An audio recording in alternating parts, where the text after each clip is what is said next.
SX1, race number 2, gate down. Anderson goes wide, Savatgy up the inside, and it looks like Jorge Zaragoza out front on the Stark Future. Anderson is second. If he makes quick work of Zaragoza, he can clear track run away. But he has Joey Savatgy right behind him, and Christian Craig has got a much... Look at Joey. He's lost 1, 2, maybe 3 spots now. And Anderson is out front and hammering those whoops. Zaragoza, Freese. Looks like Simonson, Clout. I can't see Joey yet. Oh, Craig down again in the corner that claimed half the 250 division. And his work is cut out for him again. While Anderson leads, he took care of business in that first corner. Quick work of Zaragoza. Let's watch Christian Craig. You see Savatgy to his left. Craig checks up, right into the bottom of the berm, got him. Yep, all on his own. And gets drilled for good measure at the end of it. Christian Craig has had a rough night in Cape Town, South Africa on championship night, while Jason Anderson has the best case scenario you could ever have. You've got Zaragoza second, Vince Freese, who is maybe the best, I'd say the word best lightly, defensive rider in the sport of Supercross. I mean, Savatgy's gonna have to go through all these guys just to get clear track. And if there is one guy that I do not want to have to pass in a championship battle, it is Vince Freese. He has not been up there as much this season as I have thought that he would be. He is going to fight tooth and nail to keep that position. Now, we talked to Yuriv Konski. Mathematically, with the way the format works, if you're Savatgy, you just got to get to second. You would be 2 down with a chance to win the main event and wrap up the title in the final race of the season, which means pass Simonson here, get Luke Clout, get the Starks, and we're okay. He's going to have to be very aggressive and very patient right in this moment. He has 5 laps to keep his championship alive. He gives himself a chance to just control his destiny, win that last race, and then win the World Championship.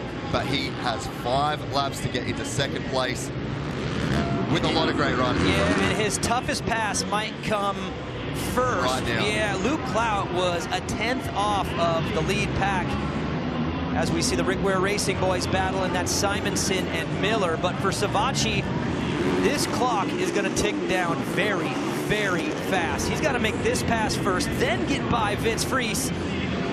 I mean, he's been put in the worst situation imaginable in race 2.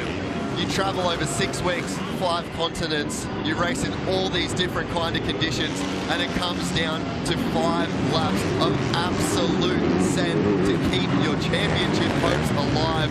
That's not a position I would like to be in, but Joey Savatgy, he's about to go up the inside of Luke Clout. That's 1 more ticked off.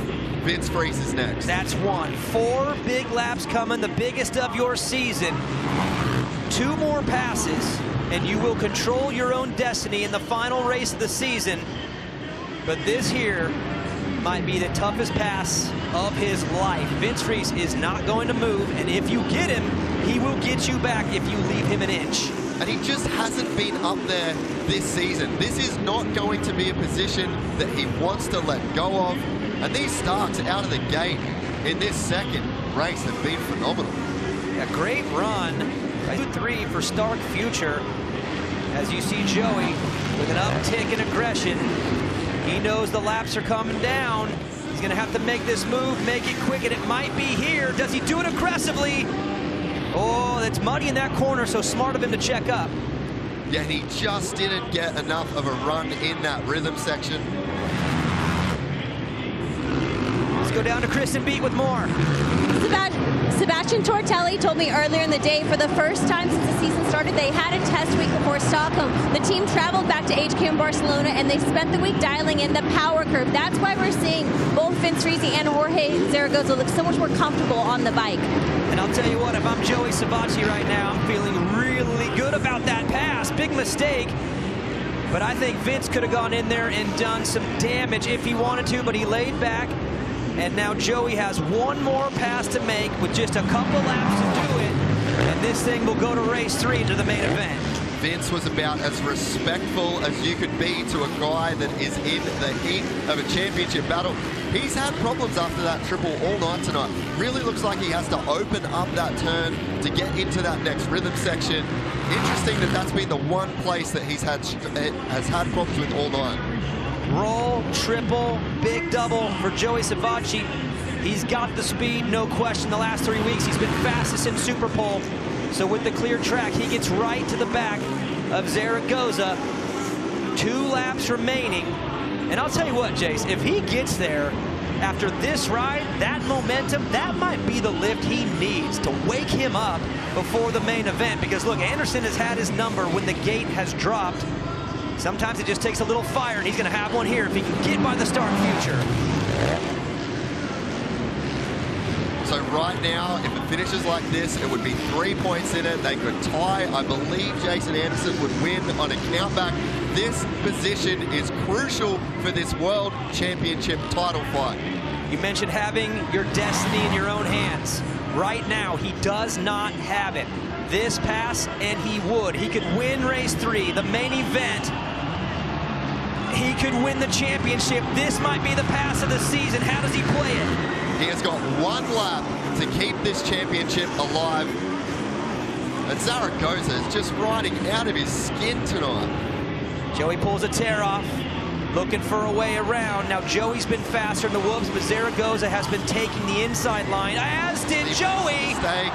And he makes the pass.